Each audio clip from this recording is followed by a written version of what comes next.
PR gi kanaba leite unanaba atamnana Assam Rifle ambush chathakibra haibagi singnaba leire. BJP gi MLA sing pulap tasilaga New Delhi da leiri. Lusingba mata unaba phangdri. Delhi da khomjinakiba MLA singi kem matam sangna chathagani haina panari. Security gi akanba cheksin thoranga loinana ngasi su National Highway 2 da passenger puba gari cherhankhre. Manipur gi Sanfi Lanfi Air India Express ki leiteng oire.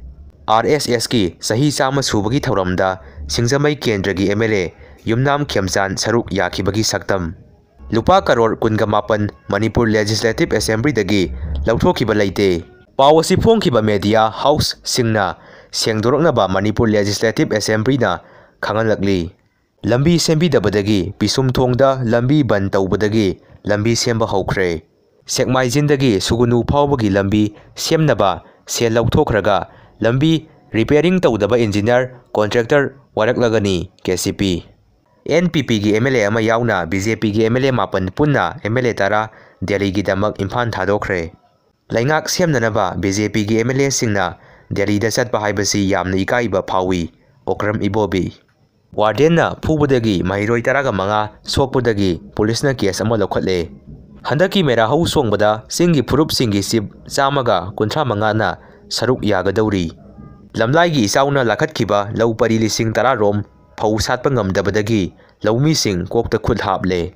Laiton jam Mohindro ahal asi lambi lamangnare ahal asibu khangbiba yauragadi Arambai Tengon Unit 15 da leijare.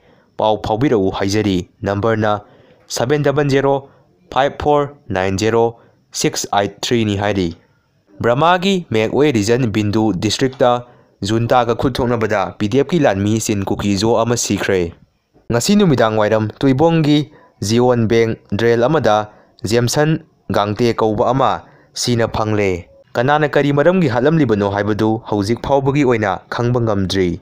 Manipurda ahanba oina konung lambi gi Koilaski lambi mathakta Manipur Urban Road Drainage and Asset Management and Improvement Project ki makhada thariba rigid pavement concrete road asi sem saba haugalakpada ngairingaida mafam kayada crack satle. Mi phawba chanadriba lambi asi crack sarakpada mioi kayana angakpa poknakhre. Kukizo sing Imphal Airport dagi commercial flight atopa state singda chatanaba warning tawkhre. Imphal Dimapur lambi gi Karongda Eco Belama Barak Turenda tasinbadagi mioi ama sire mari sokle.